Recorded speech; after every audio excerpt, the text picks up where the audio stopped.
sama.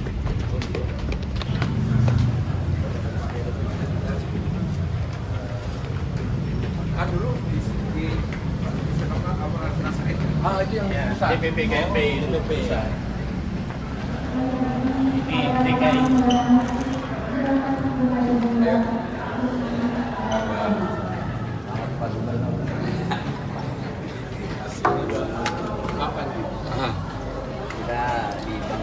Selamat datang kami ucapkan kepada paslon nomor 3, yaitu Dr. Insinyur Pramono Anung MM.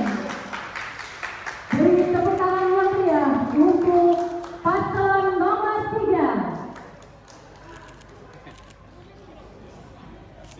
Terima kasih.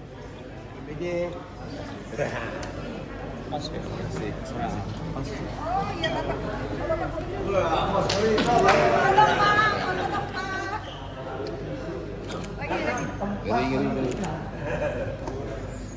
Ya, makasih ya. Makasih. Mas Bram sama Lala. Makasih. Saya dari Amanah Pemadam Jakarta. Makasih. Bagi para undangan, saya mohon untuk mengambil posisi duduk di tempat yang telah disediakan karena acara akan segera kita mulai.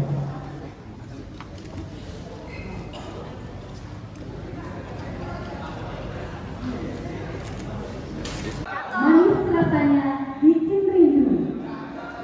Selamat datang kepada Mas Am. Jakarta Sejahtera pasti maju. Tepuk tangan. Selamat siang, salam sejahtera untuk kita semua. Yang terhormat Bapak Dr. Insinyur Pramono Anung MM.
Hadirin dipersilakan duduk kembali.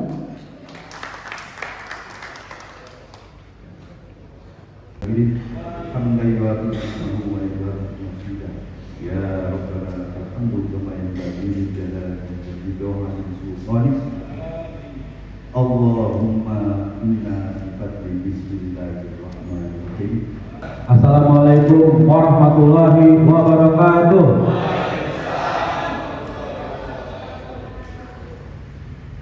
Yang terhormat Bapak Calon Gubernur DKI Jakarta Mas Pramono Anung Wibowo atau nomor 3, tepuk tangan.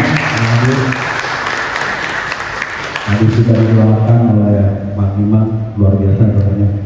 Biasanya beliau kalau kegiatan-kegiatan kompercam dan sprint kedepan jadi yang memang kalau kita katakan menyala ini ruangan. Karena ada alumni HMI, ada kader HMI, ada pimpinan-pimpinan OKP tingkat Jakarta, ada tokoh-tokoh masyarakat, ada banyak aktivis di sini saya perhatikan yang merupakan representasi Mas Pram, ya, pemilih di Kota Jakarta. Nah, untuk mempersingkat waktu, mari kita sambut Mas Pramono Anung, calon Gubernur DKI Jakarta nomor 3. Mana yang yel-yelnya mana yel-yelnya? Jakarta menyala. Silakan Mas Pram. bagaimana menjawab ya keinginan publik, keinginan masyarakat ya terhadap gubernur baru. Dan kalau saya lihat, saya baca berkali-kali ini visi misinya 99% masalah luar biasa. 99%. Jangan ditanya 1% ini mana kan itu. Nah ini luar biasa dan saya setuju gagasannya luar biasa dan harus dipraktekkan, dijalankan ya. Ini luar biasa. Nah tentunya tidak mudah ya. Termasuk juga tidak mudah bagaimana menangkan kontestasi pilkada ini. Nah setelah menang tidak mudah juga bagaimana merealisasikan gagasan-gagasan, visi-misi program yang sudah dituangkan dan publik sudah baca pasti. Saya juga sudah baca berkali-kali. Termasuk abang-abang penanggap ini kan itu, yang tadi sudah diperkenalkan kan itu. Kayaknya mikir terus ya apa yang ditanggapi ini kan. Singkat cerita, kami persilakan Mas Pramono untuk menyampaikan segala sesuatunya yang mungkin belum pernah disampaikan di tempat lain. Kami silakan Mas Pramono.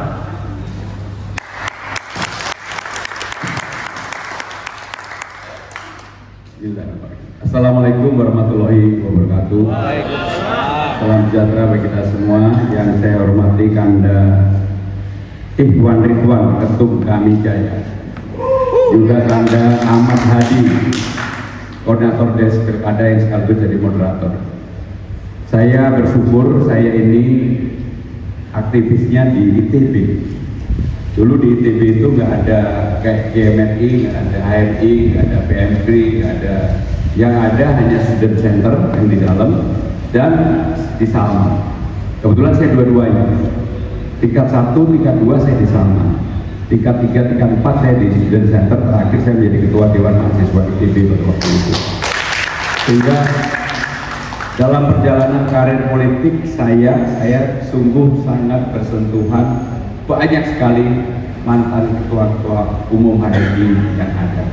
Secara pribadi saya tidak usah disebutkan namanya, hampir semua. Bapak Ibu saudara-saudara sekalian, dalam kesempatan ini saya ingin menyampaikan 3 hal saja.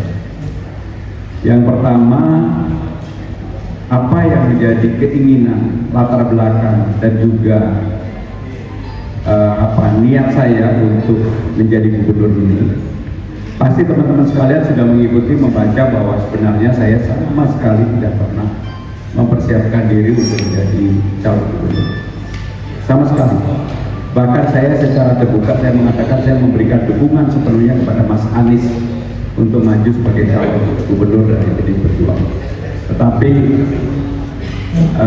kenyataannya berkata lain sehingga saya yang maju, dan dari yang awalnya saya sama sekali tidak pernah membayangkan, karena saya sudah berpikir untuk berhenti pensiun. Saya menjadi pejabat sudah 25 tahun. Di era Pak Jokowi 2 kali menjadi Menteri Sekretaris Kabinet. Di era Ibu Megawati saya ketika umur 34 tahun seperti Teddy sekarang, saya sudah menjadi Sekretaris Presiden Megawati pada waktu itu. Terpilih sebagai anggota DPR 4 kali, dijalani 2 kali, dan sekali menjadi pimpinan DPR. Sehingga dengan demikian dalam perjalanan yang sangat panjang tersebut saya berada dalam posisi peta politik di negeri ini. Ketika saya akhirnya mengiyakan untuk maju sebagai calon gubernur, terus terang pada waktu itu saya, karena begini, saya ini hampir 5 kali menjadi pendamping utama ketika Ibu Mega maju 3 kali, 2 kali kalah, sekali menang. Pak Jokowi 2 kali menang. Saya menjadi pendamping orang yang melekat kemana saja presiden maupun calon presiden ini beraktivitas. Sehingga saya memahami bagaimana peta dan cara untuk berkampanye, membuat program dan sebagainya. Ketika saya diputuskan menjadi calon gubernur, elektabilitas saya itu 0%. Karena apa? Nggak pernah mau untuk ruang publik. Beda ketika waktu saya menjadi sekjen partai, saya seringkali tampil di ruang publik. Tetapi karena tidak pernah, pasti orang tidak mengenal saya. Sehingga dengan demikian menjadi tantangan yang cukup besar Tapi alhamdulillah hari ini baru rilis survei salah satu lembaga survei. Nanti silakan dibaca sendiri. Intinya adalah segala sesuatu kalau orang mau kerja keras, sungguh-sungguh turun ke bawah, memahami apa yang menjadi keinginan masyarakat, pemilih atau publik, pasti akan ada hasilnya. Betul. Saya dibandingkan dengan yang lain, saya turun ke bawah mungkin 3 kali lebih banyak dibandingkan yang lain. 3-4 kali. Setiap hari saya turun 9 sampai 11 titik. Berangkat dari rumah selalu jam 7, jam 7.30, kembali jam 10, setengah 11, bahkan kadang-kadang jam setengah 12 malam. Kenapa saya lakukan itu? Saya ini orang yang tidak pernah mau melakukan sesuatu setengah-setengah. Begitu saya sudah mendapatkan amanah, saya kerja keras untuk itu. Apapun yang kita kerjakan, baik buruknya, selama kita mengerjakan dengan ketulusan, menurut saya masyarakat atau publik dalam konteks yang seperti ini pasti juga akan membaca dan melihat. Itu yang pertama yang ingin saya sampaikan.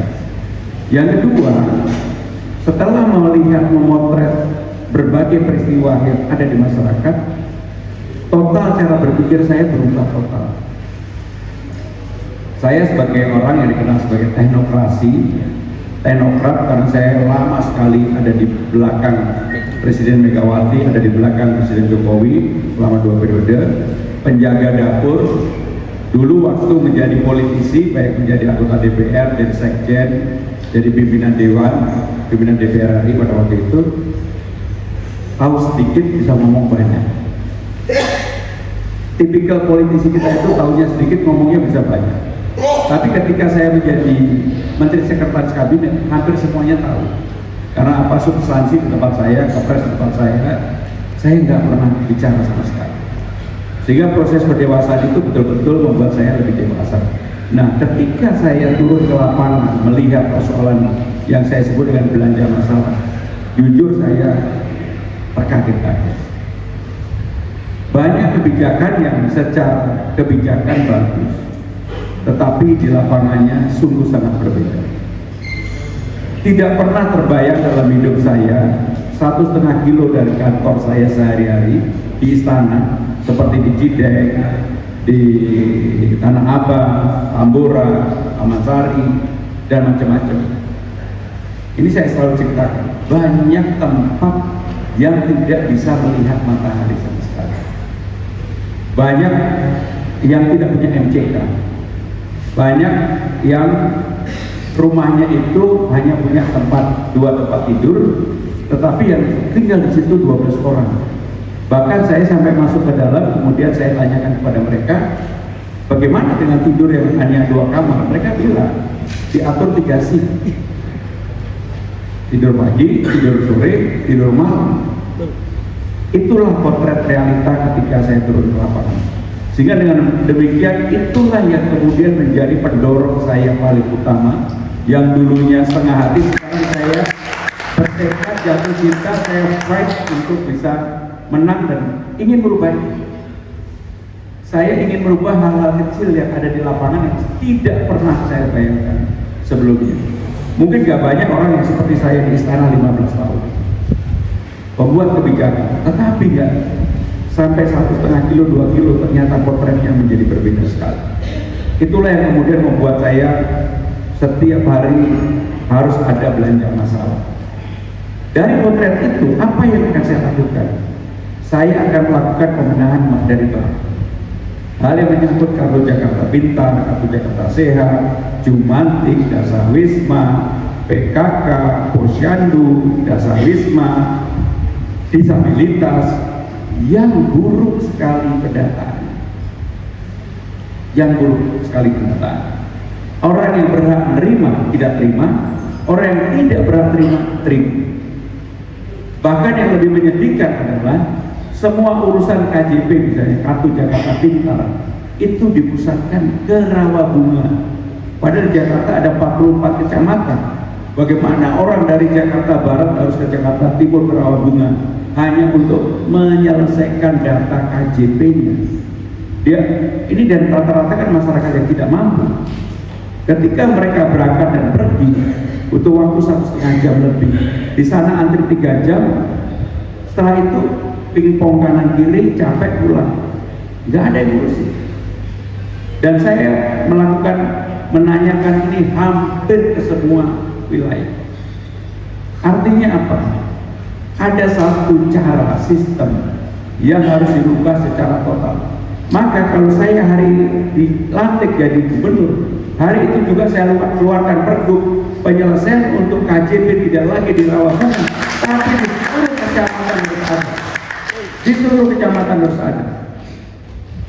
Jadi saya akan memulai dari yang kecil-kecil, termasuk Kampung Bayam, JIS yang sudah dibangun oleh Mas Anies legasi yang baik. Saya akan teruskan, dan saya tidak malu mengatakan ini JIS dulu Mas Anies yang bangun. Saya membuat infrastrukturnya lebih baik, termasuk Kali Jodoh Ahok yang bangun. Sekarang dari Harap Jadah sudah menjadi tempat bagus zaman Ahok. Sekarang remang-remang lagi, walaupun Harap Jadahnya nggak ada. Saya akan renovasi, saya akan katakan ini peninggalannya Ahok.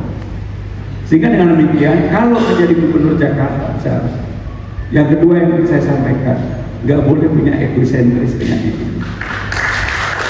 Harus, karena Jakarta ini pembangunannya dari waktu ke waktu secara berkelanjutan. Bagian ketiga yang ingin saya sampaikan, apapun dengan Undang-Undang Nomor 2 Tahun 2004 tentang Jakarta, Jakarta bukan lagi sebagai ibu kota. Jakarta sudah menjadi daerah khusus Jakarta. Apa yang membedakan Jakarta dulu secara undang-undang dengan Jakarta yang sekarang? Jakarta menjadi kota global, Jakarta menjadi pusat perekonomian nasional. Karena infrastruktur Jakarta dibandingin tempat-tempat lain, Jakarta paling bagus. Bagaimana potret Jakarta sebagai kota global? Jakarta sekarang nomor 74 dari 156 kota dunia. Siapa yang nomor 1? New York. Siapa nomor 7? Singapura. Bagaimana di Asia? Nomor 42 Bangkok. Nomor 72 Kuala Lumpur, Jakarta nomor 74. Artinya Jakarta belum seperti yang diharapkan bersama. Maka dengan demikian apa yang harus dilakukan supaya Jakarta kota globalnya naik tingkat, tidak lagi nomor 74, bisa lebih baik? Ada 5 kriteria untuk menilai indeks kota global tadi. Yang pertama, aktivitas bisnis. Maka aktivitas bisnis di Jakarta harus terbuka dan adil, transparan bagi kita saja. Yang kedua, hal yang berkaitan dengan sumber daya manusia. Salah satu faktor yang kemudian kenapa Jakarta sebagai kota global itu SDM tidak tinggi, maksudnya tidak ranking tidak baik, karena sumber daya manusianya. Maka untuk itu saya kalau mendapat amanah ada 2 yang harus dilakukan. Yang pertama, harus ada balai latihan kerja di setiap kecamatan yang memberikan ruang yang cukup lebar kepada siapapun untuk berlatih kerja dan mendapatkan sertifikat. Yang kedua, harus ada yang namanya job fair 3 bulan sekali di kecamatan. Untuk apa? Supaya orang itu tahu bahwa yang namanya pekerjaan itu selalu ada. Yang terjadi di Jakarta sekarang ini, dulu zamannya Pak Ahok ada PPSU, pasukan orange. Pasukan orange siapa Ahok dulu syaratnya hanya bisa bekerja, baca, tulis. Sekarang tiba-tiba sudah menjadi berubah SLTA. Dengan segala hormat saya tidak ingin mendiskriminasikan tentang pendidikan. Begitu menjadi SLTA, maka determinasi rajinnya bekerja mengalami penurunan. Maka untuk itu saya akan kembalikan, SD saja cukup, yang penting bisa baca tulis. Tetapi harus etos kerjanya menjadi sangat baik. Jadi sumber daya manusia itu menjadi problem kita. Yang ketiga, kebudayaan. Jakarta karena terlalu lama menjadi ibu kota negara, sebenarnya nggak punya simbol identitas kedaerahan. Berbeda dengan orang datang ke Bali, begitu masuk Bali selalu ada tugu penyambutan dengan simbol-simbol Bali. Masuk Jawa Tengah, simbol-simbol Jawa Tengah.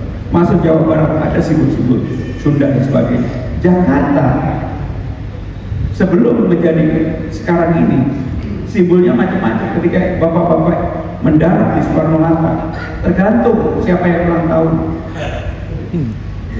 bermacam-macam. Maka kalau sekarang dengan undang-undang baru, mau tidak mau, suka tidak suka, simbol Betawi menjadi simbol utama untuk kota Jakarta. Apa yang harus dilakukan? Banyak sekali. Dan harus ada reformasi, harus ada perubahan cara bagaimana simbol Betawi ini menjadi kosmopolitan yang bisa dipertandingkan di tingkat dunia. Contoh, saya diajarin, kebetulan calon menantu saya orang Betawi asli, bapaknya guru besar di Universitas Indonesia, profesor. Saya dikasih bir klotok. Waktu dikasih bir klotok, istri saya bilang, loh, ini kan ada alkoholnya, haram. Padahal bir klotok Betawi sama sekali tidak ada alkoholnya.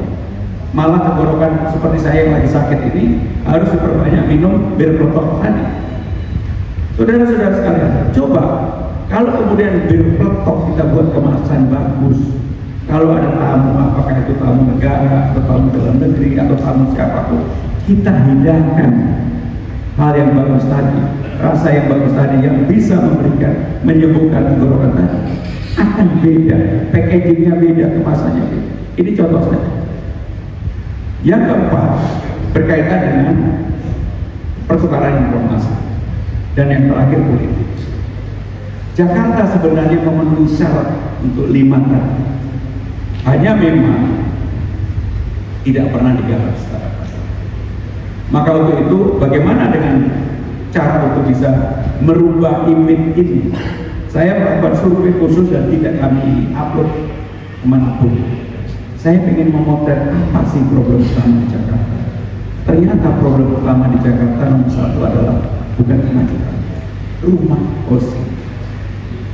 Banyak orang yang takut untuk menikah karena tidak bisa membayarkan bagaimana dapat rumah. Sehingga dengan demikian, apa yang dirintis oleh Pak Ahok, membangun rumah rusun di atas pasar, sayangnya hanya berhasil 1 tempat. Kemudian dilanjutkan oleh Mas Anies dengan DP 0%. Kemudian ada persoalan dengan pembebasan lahan. Setelah mempelajari itu dan belajar dari pengalaman-pengalaman di dunia, harus ada terobosan. Apa yang akan dilakukan terobosan? Kalau pindahin pasar, maka selalu ada protes dari para pedagang pasar. Dan ini menyangkut kehidupan mereka. Di pasar rumput aja, satu pasar yang dipindahkan sampai hari ini belum selesai akses. Bagaimana dengan masalah lahan tadi? Saya berpikir dan saya berdiskusi dengan para ahlinya. Kalau saya diberikan amanah, saya akan mengusulkan tidak di atas pasar. Walaupun Pasar Jaya punya 153 pasar. Di mana? Bapak Ibu saudara-saudara sekalian, yang pertama, kantor kecamatan itu rata-rata luasnya 5.000 sampai 8.000. Kantor kelurahan juga hampir rata-rata 5.000 sampai 3.000. 5.000 sampai 8.000. Puskesmas juga sama. Sekolah-sekolah kita juga sama. Bahkan ada sekolah di Blok S itu 1 hektar. Muridnya cuma 120 orang. Kenapa yang seperti ini tidak dirubah? Kantor kan problem utamanya kan pembebasan lahan. Kenapa kemudian lahannya tadi dipakai aja misalnya kantor kecamatan yang rata-rata jam 3 jam 4 sudah tutup. Kita manfaatkan lantai 1, 2, 3 untuk kantor kecamatan. Kita buat yang luxury, kita buat lebih bagus dari yang ada sekarang ini. Lantai 4-5 untuk yang disebut dengan co-working space, tempat anak-anak muda siapapun untuk bisa memanfaatkan tempat itu untuk mulai latihan bekerja, membuat startup dan sebagainya. Lantai 6-7 ke atas menjadi housing, tergantung daerahnya. Kalau daerah-daerah di Menteng, di Kemang, di Bayar Baru pasti menengah. Tetapi selalu ada tempat juga untuk menengah di bawah. Maka dengan demikian saya melihat ini bukan sesuatu yang baru. Di kota-kota besar di New York, di London, di Tokyo, di Shanghai, Beijing, semuanya menerapkan konsep ini. Hanya memang jujur di Indonesia belum. Di Indonesia belum. Sebab kalau memindahkan pasar seperti pasar rumput sampai hari ini, eksesnya masih ada.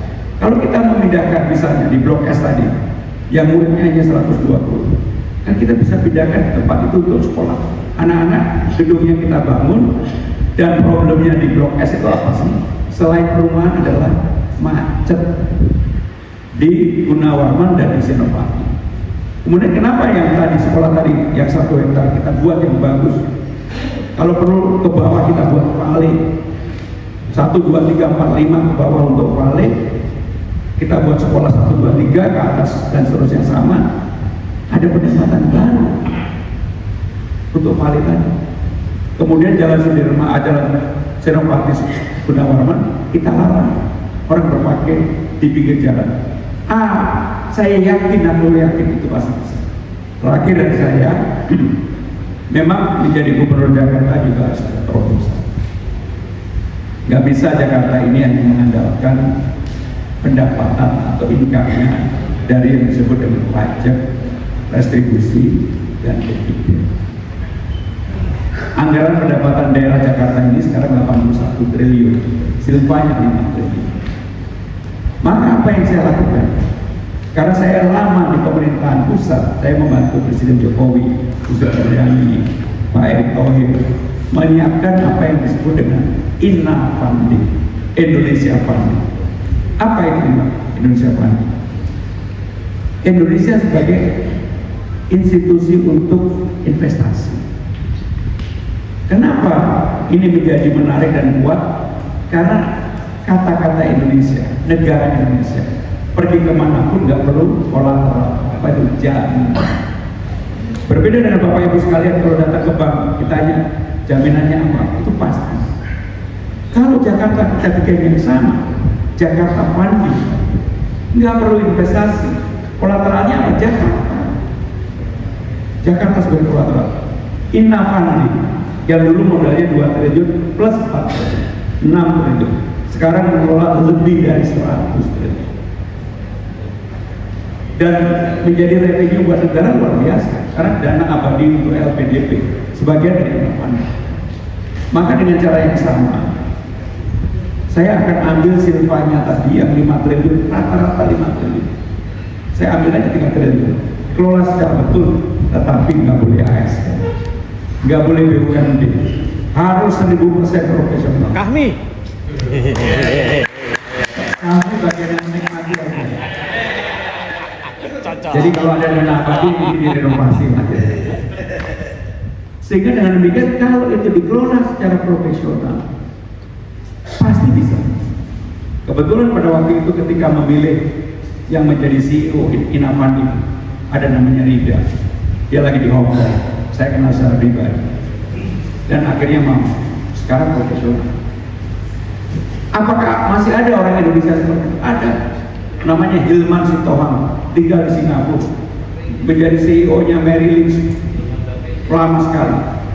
Kebetulan adik kelas setahun saya di ITB. Saya bilang sama dia, mau nggak mengelola dana 3 triliun? Nggak mau. Kalau 10 dia mau. Oke. Kalau saya jadi gubernur ya 7 saya cari. Yang paling penting adalah kamu akan mengelola dana 10 triliun. Dengan cara-cara seperti itu, saudara-saudara sekalian, sehingga Jakarta tidak konvensional, tidak tradisional, hanya mengandalkan pajak, restribusi, dan dividen, akan ada pendapatan baru. Sehingga dengan demikian, itulah yang kami sampaikan. Sekali lagi, saya terima kasih sekali sudah diundang oleh kami Jaya untuk hadir pada siang hari ini. Bagi saya, kalau tidak hadir di kami itu takut. Karena aktivis HMI itu kalau jadi lawan adalah susah. Terima kasih. Paten, Mas Pram.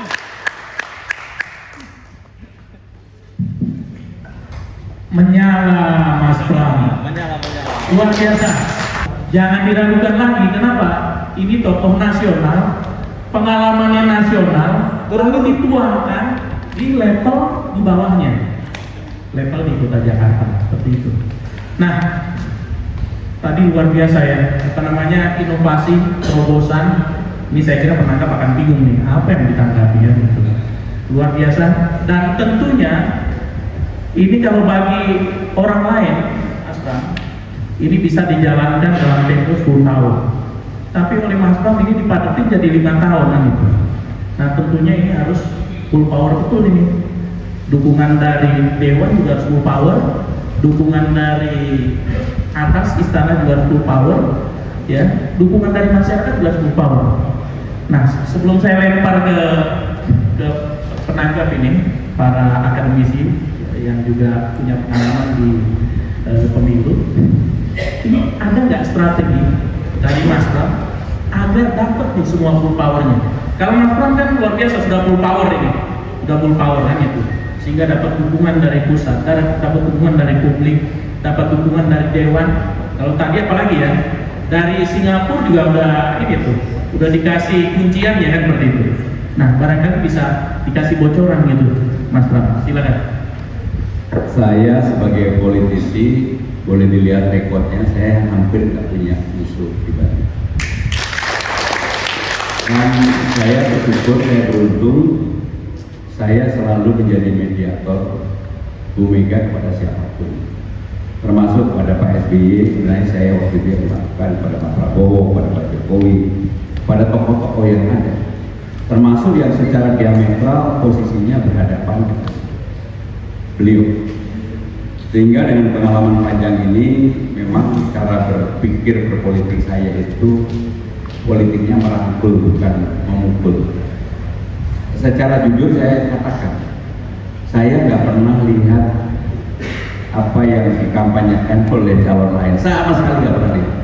Nomor 1, nomor 2 itu nggak pernah saya lihat sama sekali apa yang dilakukan. Kenapa nggak pernah saya lihat? Karena saya merasa bahwa lawan saya itu diri saya sendiri, bukan orang lain. Lawan saya itu diri saya sendiri. Sehingga kalau saya capek orang, yang saya harus itu adalah diri saya sendiri. Sehingga sama sekali saya nggak ini. Bahkan ketika saya sempat di framing sebagai anti-Islam, karena waktu itu saya menjawab bahwa yang namanya gubernur itu harus adil bagi semua agama. Kemudian saya seakan-akan di framing anti-Islam yang apa? Padahal saya setuju. Saya bilang programnya Mas Anies tentang ngaji setelah maghrib itu baik-baik saja. Tapi karena di framing saya akhirnya bilang begini, ya udahlah. Gimana kalau yang namanya calon-calon gubernur ini disyaratkan aja lomba ngaji secara terbuka? Ya apapun saya ini besar di Kediri, jadi Lirboyo sama Pelosonya masih ada. Iya. Baik, terima kasih. Kita berikan aplaus sekali lagi buat Mas Pram yang masih mengulang itu.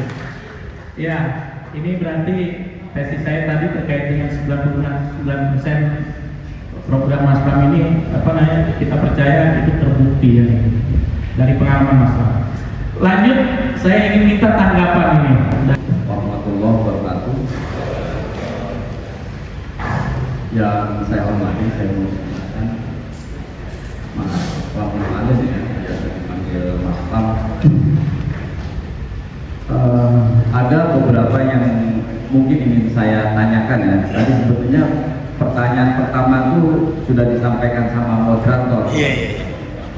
Tapi mungkin begini, Mas Pram ya. Saya tahu kalau reputasi Mas Pram ini ya, saya anggap beliau ini memang bukan hanya sekedar seorang aktivis, beliau ini juga intelektual gitu, dan juga negarawan, profesional. Jadi kalau dilihat dari sisi itu oke. Tapi begini Mas Pram ya, dalam konteks yang tadi yang pertanyaan tadi, saya ingin minta penegasan. Mas Pram ini kan memang berasal dari PDI Perjuangan, Mas ya. Kemudian kita tahu juga bahwa presiden kita ini kan dari Partai Gerindra. Nah, terus yang ketiga, ketua DPRD kita itu dari PKS. Biasanya ini kalau misalkan pimpinan daerah dari partai yang berbeda, itu seringkali terjadi perbedaan misi atau kebijakan antara gubernur dengan pemerintahan pusat dengan ketua DPRD. Kita punya pengalaman di masa lalu, kalau bisa cerita, saya yakin Mas Pram itu pasti tahu. Nah, Pertanyaan kita bagaimana Mas Pram dengan pengalaman yang segudang itu, walaupun tadi sudah dibilang sama beliau bahwa beliau itu memang berpengalaman lah menghadapi dinamika semacam ini, tapi khusus di DKI kita pengen tahu kiatnya seperti apa biar Mas Pram ini bisa diterima oleh semua pihak. Itu yang pertama ya kiatnya. Nah yang kedua Mas Pram, tadi Mas Pram juga menyinggung mengenai soal problem kemiskinan. Banyak akar problem kemiskinan yang tadi dari soal perumahan dan sebagainya. Tapi saya ingin sedikit menyinggung soal yang disinggung oleh Mas Pram, dan saya juga baca di visi misi dan program itu yang sangat bagus ya yang sudah saya dapatkan. Ini terkait Mas Pram soal pendidikan tinggi. Kalau di tingkat SD, SMP mungkin udah nggak ada masalah. Tapi di tingkat perguruan tinggi, angka partisipasinya masih sekitar 30%. Jumlah perguruan tinggi itu sekitar 303 di Jakarta ya, dengan berbagai variannya. Sedangkan jumlah mahasiswa kita itu hampir 1 juta. Pertanyaan saya begini Mas Pram, karena di visi misi ini menarik. Baru calon gubernur kali ini yang berani menawarkan untuk level perguruan tinggi itu mau digratiskan, gitu kan? Nah perguruan tinggi mungkin yang dimaksud karena di Jakarta kan ada perguruan tinggi umum, perguruan tinggi berlevel agama dan sebagainya. Saya ya pertanyaannya ini menarik banget karena banyak di Jakarta anak-anak yang miskin dan sebagainya berprestasi sekolahnya, dia menjadi macet pendidikannya gara-gara dia tidak punya biaya sekolah. Nah kalau misalkan ini program ini bisa dijalankan, kita sangat mendukung. Cuma pertanyaannya lagi-lagi apakah yang dimaksud oleh Mas Pram, karena ada di visi ini kan sebagai dokumen yang nantinya bakal jadi RPJMD, apakah yang dimaksud perguruan tinggi ini nanti mau digratiskan itu buat mahasiswa yang ber-KTP DKI atau siapapun yang ada tinggal di sini itu ber-KTP DKI, termasuk juga mungkin apakah sudah menghitung ya dengan APBD kita memang tinggi banget kan 81 triliun gitu kan, mungkin ini sudah dihitung. Jadi kalau ini ditawarkan dan akan dilaksanakan, saya kira persoalan tadi, persoalan kemiskinan itu bisa diselesaikan. Nah yang terakhir, ini tadi Mas Pram juga menarik ya, menyampaikan tadi soal komitmennya tentang pelestarian kebudayaan Betawi. Saya juga udah baca dari beberapa calon gubernur, saya lihat calon nomor 3 ini paling banyak komitmennya soal pelestarian kebudayaan Betawi. Apalagi kan ada Bangga di sana. Tadi Mas Pram juga bilang betapa kita menjadi ironi kalau kita ke Jakarta, pas datang ke depan Jakarta, misalkan di Bandara Soekarno ini kan nggak kelihatan kan, nggak kelihatan aroma Jakarta. Beda kalau kita ke Changi dan beberapa negara itu kesana berkelihatan. Tapi kan gini Mas, ini nggak semudah yang kita bayangkan. Ilustrasi kecil aja, misalkan di Jakarta ini di mana sih kita lihat misalkan ada ornamen-ornamen budaya Betawi di rumah-rumah penduduk, di situ bahan-bahan aja sedikit gitu kan. Kalau dibandingkan dengan Bali, kita kemana-mana tuh pasti akan melihat rumah itu adalah rumah yang bercorak budaya Betawi, budaya Bali gitu. Nah jadi ini saya sebagai juga bagian yang ikut memperhatikan ini kan memang tidak mudah karena di Jakarta sebagai kota megapolitan penguasa-penguasanya itu banyak. Swasta itu juga berkuasa, pemerintah daerah juga begitu, terus kemudian pemerintah pusat dan sebagainya. Di Jakarta itu sudah ada perda tentang pelestarian kebudayaan Betawi. Misalkan di hotel-hotel dan sebagainya itu nggak ada yang jalan Mas, nggak ada yang jalan. Di situ bapak aja kayak gitu. Saya cuma minta 2 sebetulnya ya kalau Mas Pram menjadi gubernur, saya pengen itu pusat kebudayaan Betawi di situ bapak itu beresin. Itu sangat potensial tapi nggak kelihatan Mas Jakartanya. Saya juga pengen misalkan di beberapa kota itu di DKI itu ada pusat jajan ya, misalkan atau pusat kebudayaan dan sebagainya. Kita di mana di sini nggak ada, di Jakarta Selatan, di Jakarta Pusat dan sebagainya. Nah jadi saya pengen Mas Pram kalau bicara soal terobosan ini kaitannya dengan soal instansiosional. Memang di DKI ada dinas Parbud ya, itu tapi kurang kuat. Kemudian di DKI juga mungkin Mas Pram tahu, di sini ada namanya Lembaga Kebudayaan Betawi, ada juga namanya BAMUS. Kira-kira terobosan apa yang sangat strategis tapi juga visible untuk menggolkan yang Bang Pram tadi, Jakarta kota global tapi basis budayanya adalah basis budaya Betawi yang konkret dan empirik dan juga nasionalistik. Terima kasih. Assalamualaikum warahmatullahi wabarakatuh. Biasa, berat ini apa ini? Assalamualaikum warahmatullahi wabarakatuh. Yang sama-sama kita hormati calon gubernur DKI Jakarta, Bapak Tiga, Dr. Insinyur Purwodadi Umum. Terima kasih Mas Pram sudah gabung di program besar kami daerah. Sudah poin saja. Saya kira apa yang disampaikan Mas Pram tadi tentu saja sebagai orang baru yang awalnya juga tidak pernah misalnya atau tidak berkeinginan menjadi gubernur. Kemudian saya kira menarik ya akan disampaikan Mas Pram, terutama ketika turun ke lapangan, mendapatkan fakta-fakta kenyataan di lapangan yang datanya saya kira kita bicara tentang data, database, terutama saya kira kelompok-kelompok masyarakat Jakarta yang belum beruntung ya, kantong-kantong kemiskinan, masyarakat miskin kota. Jadi saya kira ini tentu saja kita bicara bagaimana melakukan perbaikan ataupun mensejahterakan masyarakat Jakarta ini tidak mudah, ya, tidak mudah sama sekali. Karena saya kira beruntung saja saya kira dalam gubernur 5 tahun ke depan sebenarnya memang sudah dimulai menyelesaikan masalah-masalah mendasar itu dari gubernur-gubernur yang menjabat sebelumnya. Itu juga saya kira juga punya konsentrasi yang sama. Itu bagaimana Jakarta menjadi semacam ibu kota yang bisa mencarikan solusi terhadap problem-problem yang ada di kota Jakarta ini, mulai transportasi saya kira, kemudian banjir, kemudian adalah kantong-kantong kemiskinan ataupun masyarakat miskin kota ini. Saya berpikir Mas Pram, kita bicara tadi Mas Pram sudah ada solusi sebenarnya terkait dengan ketika Jakarta sebelum lahirnya Undang-Undang Nomor 3 dan Nomor 2 itu tentu saja sebagai ibu kota negara punya fasilitas khusus, artinya backup dari pemerintah pusat luar biasa. Oleh karena itu saya kira menyelesaikan beban-beban yang ada di Jakarta mestinya lebih mudah. Tentu saja ini berbanding terbalik ketika nanti Mas Pram kalau saya dipercaya oleh masyarakat Jakarta akan menghadapi yang sebaliknya, problemnya yang sama atau katakanlah lebih banyak karena dinamika masyarakat atau penduduk yang luar biasa itu yang harus diselesaikan. Kemudian katakanlah dia harus mandiri jalan sebagai undang-undang ibu kota daerah khusus Jakarta. Nah, konsentrasi saya kira tentu saja di undang-undang baru itu juga ada beban baru.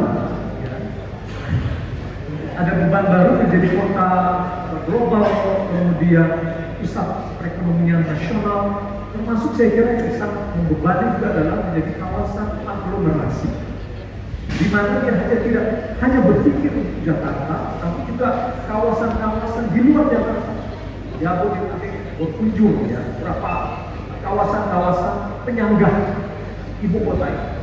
Dan saya kira kalau kita juga, kalau Mas Pram tadi di Jakarta Pusat saja sudah seperti itu, ya Tanah Abang, Jakarta, belum lagi Jakarta Timur dan sebagainya, masih banyak kantong-kantong yang harus dibenahi, ditingkatkan kualitas hidupnya. Belum lagi saya kira kalau menyasar ataupun menyisir perbatasan-perbatasan Jakarta. Karena program-program Jakarta juga tidak hanya berasal dari dalam Jakarta, tetapi juga berasal dari kawasan-kawasan tetangga-tetangga Jakarta. Kekumuhan saya kira itu sudah tidak asing lagi, bahwa problem lingkungan kita, misalnya sungai, 13 sungai dan sebagainya, tidak hanya katakanlah diakibatkan oleh masyarakat Jakarta. Oleh karena itu saya kira Mas Pram luar biasa. Tentu saja kalau tidak katakanlah open minded, terbuka, kemudian katakanlah beri kesempatan kepada semua pihak gotong royong untuk membangun Jakarta lebih baik lagi, tentu saja ini luar biasa berat. Dengan tagline saya kira ini juga harus menjadi pertanyaan. Ya, misalnya Jakarta menyala, tidak ribet, ini dahsyat sekali saya kira. Semuanya disederhanakan. Tentu saja ini kita berharap Mas Pram dan Mas Pramo ini kalau terpilih menjadi gubernur dan wakil gubernur, tentu saja adalah pekerjaan yang tidak mudah. Yang tadi itu adalah undang-undang yang tidak lagi berpihak kepada ibu kota ataupun pemerintah DKI Jakarta, termasuk saya kira tim. Kenapa data itu buruk, Mas Pramo? Tentu saja harus dicari problem. Siapa yang tidak berusaha untuk mendapatkan data-data valid? Tentu saja semua komponen, mulai dari masyarakat dan sebagainya, apalagi sekarang di era digitalisasi, ya sudah katakan dipermudah setiap katakanlah yang memang punya hak untuk dibantu dan sebagainya, untuk ditingkatkan kualitas hidupnya, saya kira lebih dimudah lagi. Jadi saya kira itu saja yang bisa saya sampaikan. Terima kasih Mas Pramo.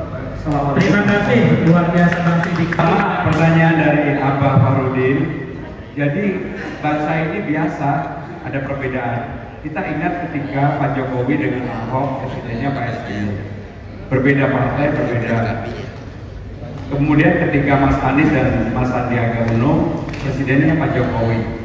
Gak apa-apa, ya biasa-biasa aja. Dan saya meyakini saya mempunyai hubungan yang sangat baik dengan pemerintah yang sekarang. Bahkan waktu saya dipanggil di Kartanegara sebenarnya ada banyak pembicaraan, tetapi saya yakin saya akan bisa bekerja sama dengan siapapun. Yang berikutnya mengenai pendidikan gratis. Jadi yang digratiskan itu pendidikan SD, SMP sampai dengan SLTA untuk negeri dan swasta. Untuk negeri dan swasta. Tetapi bagi keluarga miskin yang sudah mendapatkan KJFU, Kartu Jakarta Mahasiswa Unggul, maka dia dikontrak sampai dengan lulus.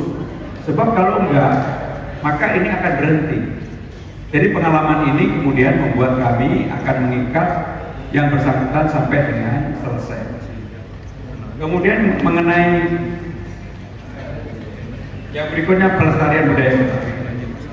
Jadi intinya begini, memang dulu Jakarta dengan undang-undang yang lama Betawinya tidak dimunculkan. Tetapi dengan undang-undang yang baru nomor 2 tahun 2024, di dalam undang-undang tadi di pasalnya juga disebutkan secara jelas bahwa budaya Betawi menjadi budaya utama yang harus ditampilkan di ruang publik. Bahkan saya membayangkan beberapa pemain Persija seperti Wita, Ricky Rido dan sebagainya menjadi simbol baru kalau iklan dengan pakaian Betawi dan sebagainya di halte di mana-mana. Menurut saya itu akan menjadi lebih baik. Dan yang terakhir saya setuju banget di Setu Babakan gini,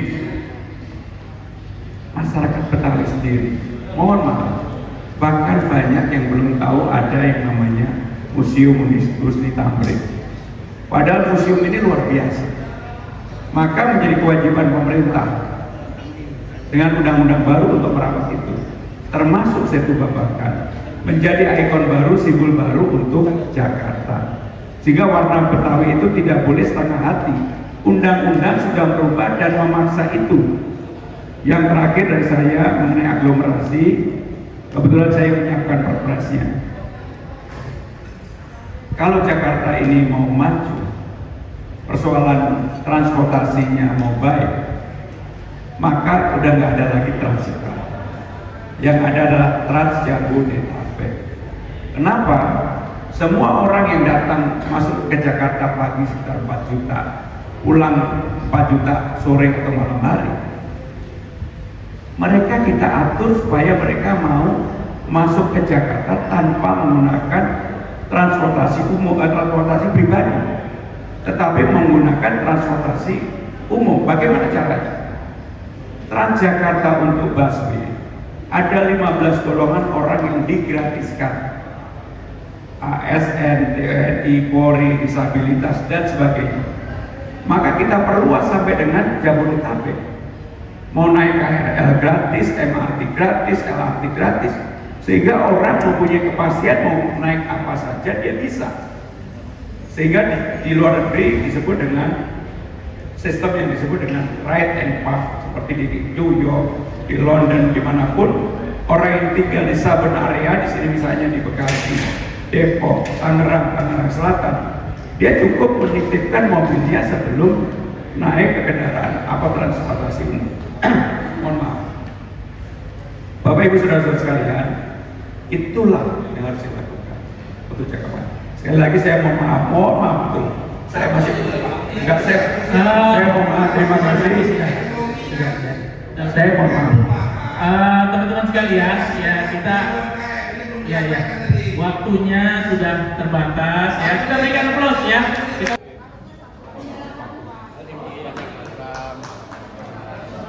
Penyerahan pelamat dari Kamijaya untuk Cagup Paslon nomor 3. ya. Kita berikan aplaus sekali lagi buat Mas Pram Mohon kesediaannya. Jakarta Menyalam. Terima kasih atas kehadiran Bapak Ibu sekalian teman-teman ya. Billahi taufiq wal hidayah. Wassalamualaikum warahmatullahi wabarakatuh. Merah menyala si buah ceri, sungguh cantik berseri-seri. Terima kasih Mas Pram kami ucapkan karena sudah datang ke Kamijaya. Terima kasih. Jadi disabilitas ini di Jakarta ada 44.000 dan kebanyakan dari mereka sejak kecil tidak mendapatkan fasilitas yang baik untuk bisa misalnya bersekolah, beraktivitas, meningkatkan kemampuan dan sebagainya, maka sudah menjadi kewajiban negara dan Undang-Undang Dasar pun sudah mengatur untuk disabilitas harus tanggung jawab negara.